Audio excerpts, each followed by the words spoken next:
We have an incredible speaker today. I am Krista McAllister. I am actually one of the two co-owners of Cerius Executives, and welcome to our Cerius Leadership Series. It is one of the many opportunities we've created here at Cerius to learn, connect, and share with Cerius and others in our network. We like to leverage the power of LinkedIn to continue the conversation and connect further to help facilitate us to continue the conversation afterwards. We know there are many ways to grow a business. One of the best ways to grow it is to do it in the straightest line possible. And we do that through leveraging the expertise and experience of those who have been down that path before us.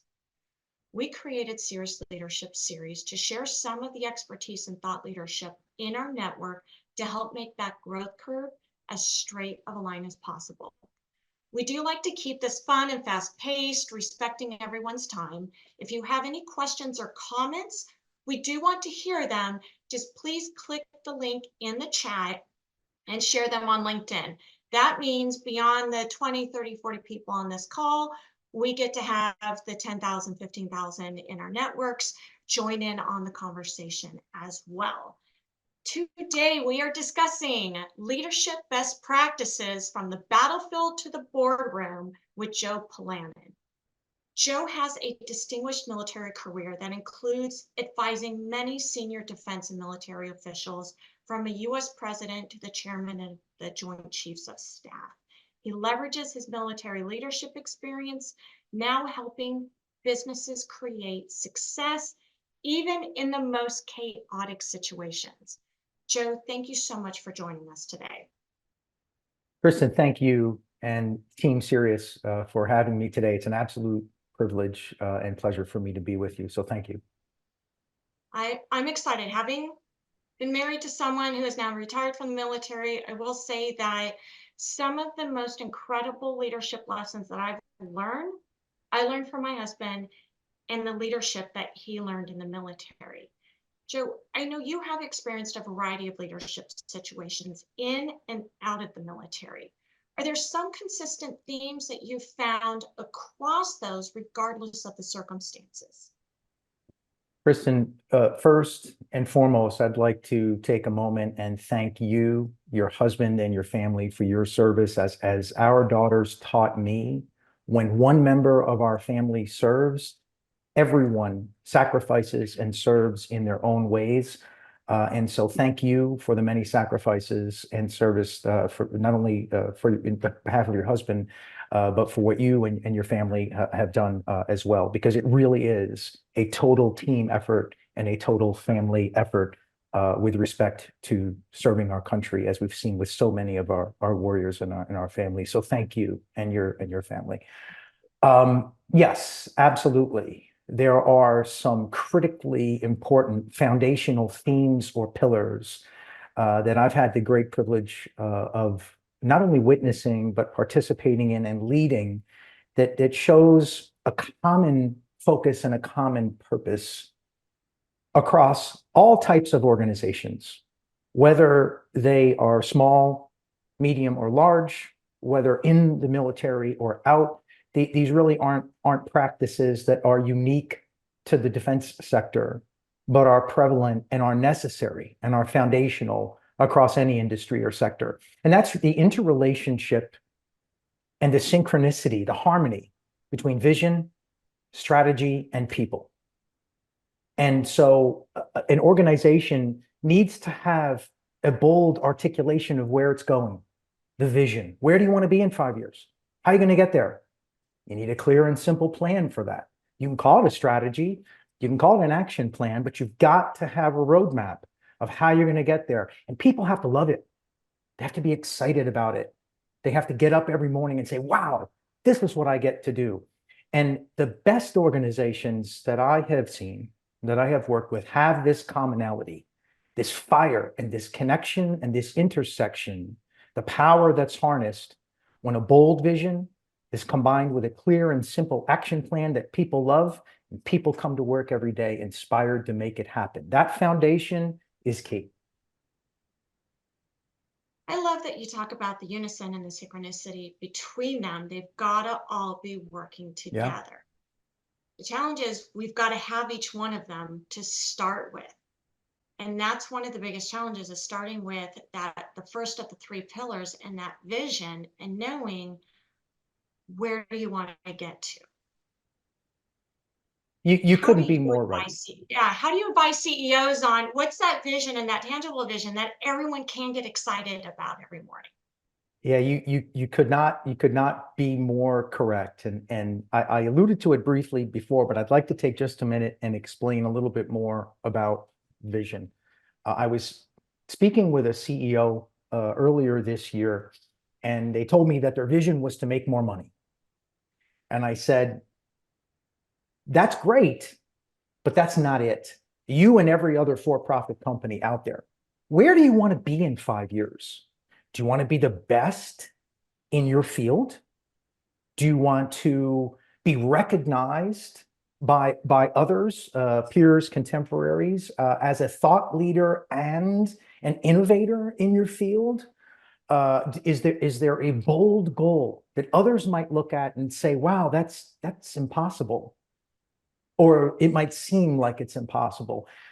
The articulation of that bold goal is the vision, and I'm reminded of a team that I had the privilege of working with. This is Norfolk, Virginia, 2005. The Navy's U.S. Atlantic Fleet was debating and discussing how they would balance the multitude of administrative requirements as well as the profession of arms and the delivery of prompt and accurate combat power that the Navy is known for. Very, very careful balancing act. And what the Navy was striving to do was to become more effective, but also to gain efficiency. And the vision was articulated in a very clear and simple way that people got excited about, that they could get behind. And I had the blessing to be on the team who was working with senior leaders in the Navy to develop the vision, but then I also had the wonderful opportunity to go out and help implement it, which we'll talk about later. But it was communicated like this: a warrior's culture with a business discipline. Instantly, everybody understood it. They knew what was happening. They knew where they were going. Okay, the details followed, and there were a lot of details, but people could get behind that and they could understand what was happening. And they woke up every day saying, this is what I get to be a part of, and we're going to make this happen. And I'll conclude by saying that this particular initiative, not only did it work well, it stuck in the Navy's culture. And 19 years later, when I went back to the same unit, I was just overjoyed to see so many of the processes and standards that were put in place were still there. And I talked to a young leader and I said, why are you doing things this way? And she looked at me and she said, it's because that's what right looks like. And that was it. So the vision is the key, because what's the old phrase? If you don't know where you're going, any road will take you there. You've got to have that bold articulation. Once people get it, they'll move mountains. And that's sometimes difficult to come up with that vision. You said it was you and a team of leaders, as a single owner, your vision may not correlate to something that's going to excite the team, especially the leadership team, to get up every morning and go fight for that, to want that, to know what success and what right looks like to everyone. How do you advise CEOs and business owners to either do it independently, do it with the coach, or to engage their team? Yes, it really it's all about those three elements and more, Kristen. The best vision, whether it's a team of 2 or a team of 20,000, the best vision is one that people hear it and they don't say, that's Kristen's vision or that's Joe's vision. They say, that's our vision. It's a shared purpose. It's a shared goal. Now, it doesn't always start out that way. And so there's what I call over communication. And that doesn't mean repeating oneself to the detriment of one's purpose. It means finding multiple ways to communicate and connect with people the way they would prefer to communicate. I work on some teams today with people who are about 25, 30 years younger than me. Guess what? I had to learn a different way to communicate. I had to learn a different way to listen. I had to learn a different way to understand. And if I wasn't open to that, I might have been trapped in what I thought was working 10 years ago. But I had to be open to that. And that's what I advise CEOs and senior leaders today. Leverage all those elements, over communicate the vision using multiple channels, and listen to people and understand what they're doing and explain it to them in a way that lets them know, A, they're essential and they're critical to making the vision happen, and B, when they're done with all the hard work that's going to be necessary to make it happen, this is how the environment will be better for you. I love that you're hitting on that the vision doesn't just make sense to the person. We always say we're crazy business owners and we have a vision that's going to transcend throughout the organization and even to our customer base, to our vendor base, to right. any generation that we have on our team, that they're going to understand it and it's going to motivate and they'll connect with it. I love that. Now, you talk about there's 3 pillars and they've got to all get interconnected. How do you then take that first pillar of vision and connect it to the second pillar? Yes, it's all about the bridge that you just constructed. It's here's the bold vision, but if I'm the senior leader or you're the senior leader and we're walking around saying, here's what we want to happen, and people aren't fired up about it, there has to be that bridge. And so these are not necessarily sequential. And in fact, I would never recommend that they're done in sequence. They have to be done in parallel. They have to be done simultaneously. But the second element, the second pillar, is strategy or planning. We use the term strategy in the military, but you could use the term action plan. You could use the term any kind of plan, really. It's got to be clear. It's got to be simple. It's got to be written down. It can't be a 250-page thesis that has every single type of KPI imaginable in it. It's got to be something crystal clear. It's got to be extremely simple. And when people read it, they have to go, oh, I get it. I know why what I do is important. I know how what I do contributes to the end result. And I can see where the value that I'm adding to my team contributes to the vision for the organization. Again, I would love to share a brief story. An undisclosed location in the Middle East in 2019. I was responsible for leading a team. It's about 9,000 people, 6 business units across 14 countries. And the challenge that we faced was reorganizing, restructuring, and improving our efficiency, specifically relevant to operational command and control of our diverse organization, logistics, and information technology support, and the way that was done and the way that was leveraged across the enterprise. We had the bold vision, we had a plan, we implemented it. The change was made, and our senior leadership said, well, this is great. How do we make it stick in our culture?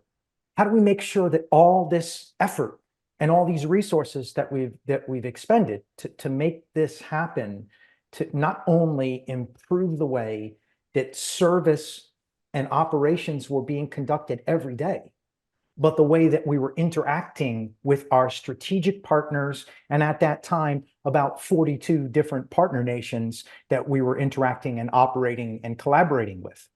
We improved that 360. How do we make it stick? And that's where the best plans or the best strategies come in. They don't just take the team or the organization or the enterprise through the transformation and through the change, but everyone understands their role, and then they know, how do I make it stick? How do I make it a part of the culture. The best strategies, the best plans do just that. You're talking about it in terms of a plan, because I hear it a lot. We get a lot with service. I don't need someone to help me with strategy. I got that. I need them to go get stuff done. Say, okay, what's the strategy that you have? Mhm. Well, the strategy is to go get stuff done. What is that stuff? So Yeah. it's simply having a plan of action. You've got your Mhm. milestones.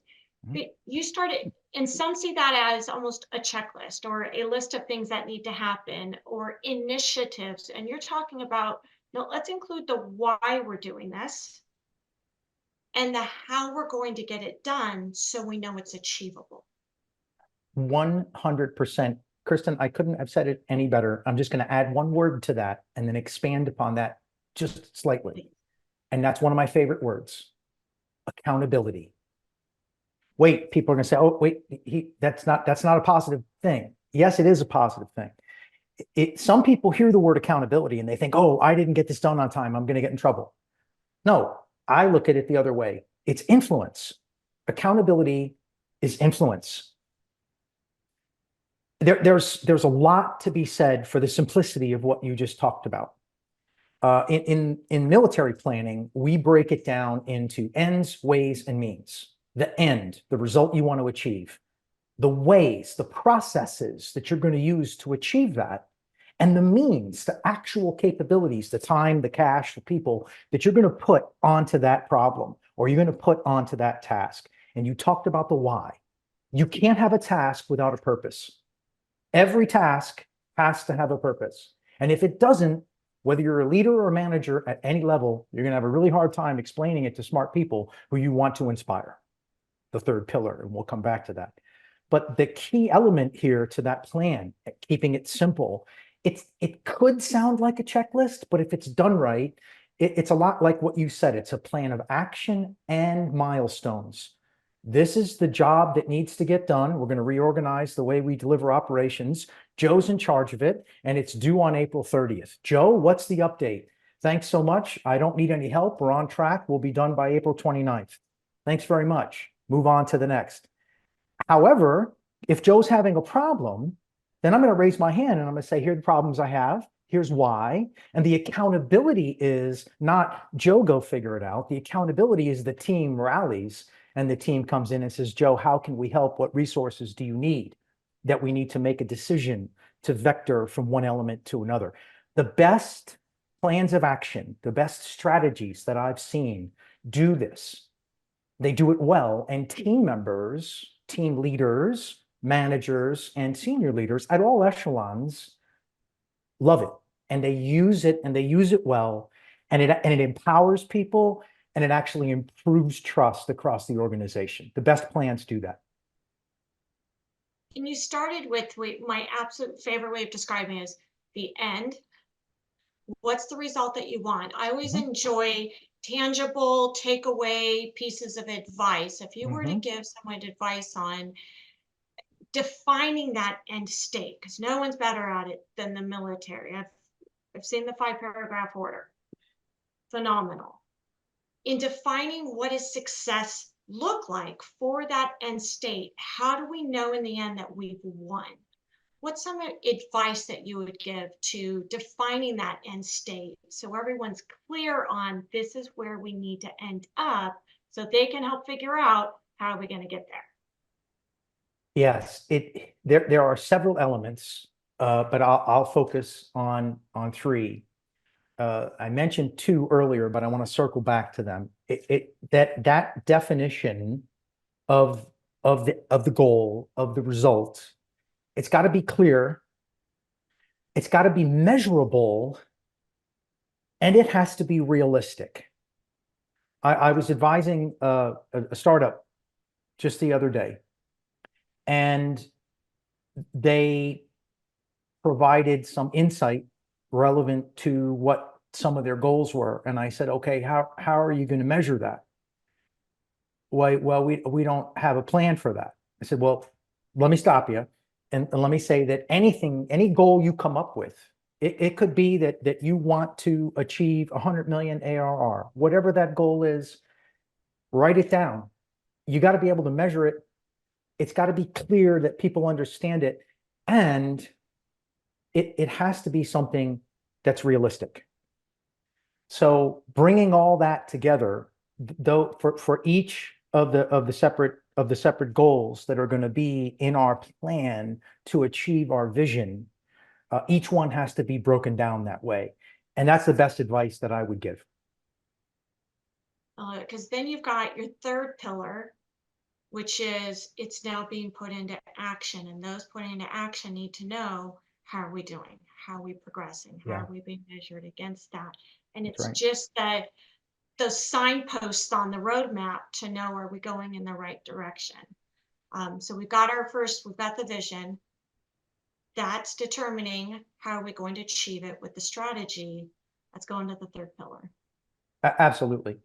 And there are many ways to describe this, but I'll start out by saying this, Kristen, that this is my favorite pillar.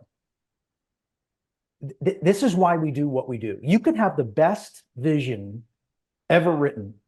You could have the clearest, simplest, most wonderful strategic plan or plan of action that's ever been conceived. And without talented people, the vision won't happen, and that plan will gather dust on the shelf. In the military, we have a phrase that our people are our weapon system.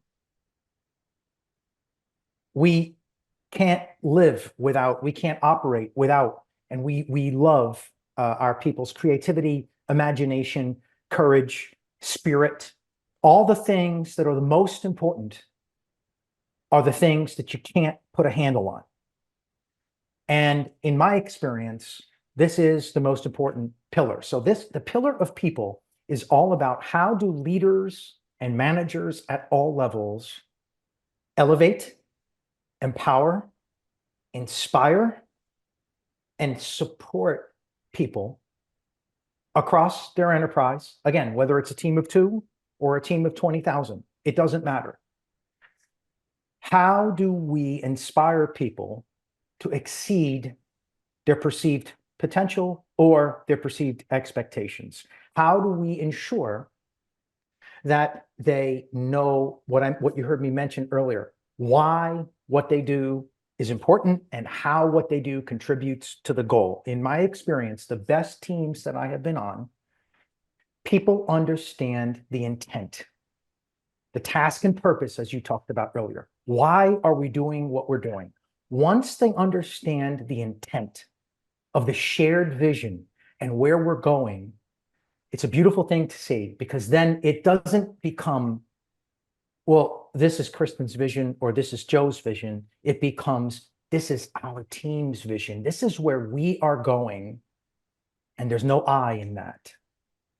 And there's a brief story that I want to share with you, that there are so many amazing people that I've served with, both in the military and out. It is impossible for me to pick one and say, here's a story that articulates this for everyone on the call today. But I want to share this one story with you, an undisclosed location in Africa in 2016. I was in command of a task force that was responsible for collaborating with 14 African nations to improve their capability when it came to ordnance disposal. I think I mentioned earlier, or perhaps you mentioned, my career in the Navy was explosive ordnance disposal. That's the bomb squad. So we spent a lot of time not only learning how to render safe conventional and unconventional ordnance items, IEDs and the like, but also working with many of our partner nations and educating and training them to become more proficient in that craft. Through the early part of the 2000s and after 2010, this also included the ability to counter and defeat multiple terrorist networks that were operating at the same time. We did some training with one of these African countries, and there was a young service member who participated in the training and then and then went back to his country and went on to serve. A year later, there was a devastating terrorist attack, tragedy at a shopping mall in Kenya. And the headlines talked a lot about those who were unfortunately and tragically killed by this. What the headlines did not talk about was that this young service member was there, had his gear with him, remembered the training that our teams had given him, and saved, estimated 250 lives. Now, I don't think it's possible to calculate what it means to save someone's life, but some years later, this young man came forward and said, hey, I would love nothing more than to emigrate to the United States so that I could join the US military and keep doing what it is that I was taught to do. To me, there's no value that one can place on that, but it talks to and it speaks to people and how people are the core of what we do.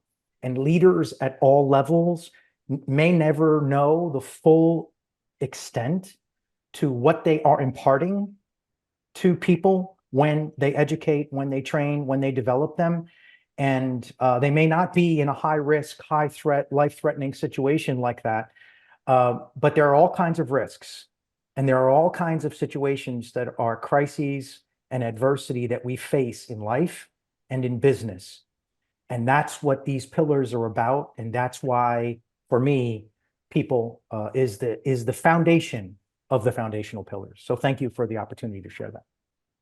Yeah, and I appreciate that you talk about the training, and the training was such that it just became instinctual in a devastating chaotic situation. What's your advice for businesses to instill that training and going back to the synchronicity, connecting it to the vision, to the strategy, so that it makes sense? Because when our minds can connect the dots in a way that makes sense, it becomes part of us. It becomes instinctual. How do you advise them to tie that into their training, into their daily lives? Yes, the advice that I give is to imagine the toughest situation that you could be in. Imagine conceive of the most chaotic, toughest situation, greatest adversity that you could face. Don't spend a lot of time overthinking it. Come up with 2 or 3 of those scenarios and lead your teams through that and demonstrate to them what you would do, how you would do it. A couple of hours here, a couple of hours there. It doesn't need to be a massive investment, but think strategically, think critically together with your teams, come up with 2 or 3 really challenging scenarios that have relevance to a roadblock, an obstacle, a challenge on the path to you achieving your vision relevant to your action plan.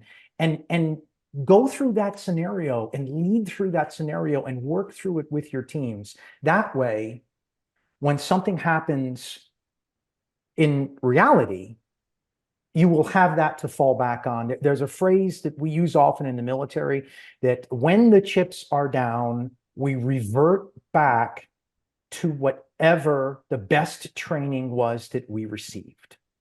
If you don't prepare for it and you don't train for it, then when it happens in real life, the stresses can be overwhelming to a team that hasn't gone through it. But when you've gone through it, you can say, wait a minute, I've been through much worse in training. And I know, I may not know everything I'm going to do, but I know, number one, I'm going to remain calm. I know, number two, I'm going to take care of my teammates. And I know, number three, we're going to prevail because together we're going to find a way, or we're going to make one to get through this crisis. Love it. That's one of the best pieces of advice I've ever heard on training and connecting it to the company's vision, to the strategy, and the why that they exist. Is there is nothing more exciting you can do in a training and in a development program than case studies, than mission critical tasks, and just watching how everyone performs, interacts with each other. I've never had anyone walk away from one of those and say that was a waste of my time. So thank you for hitting on that. I want to thank you so much, Joe, for joining us today and for just your service, listening to you today. And we understand the extent of what you've been through, what you've been away from your family, and their support of you and all that you've done. Please click the link in the chat for everyone who has joined us today. We would love to hear your comments, your recommendations on leadership lessons learned, where you learn them or acquire them, or any questions to Joe. Please reach out to him and connect further. Thank you for being with us today on Cerius Leadership, and have a great week.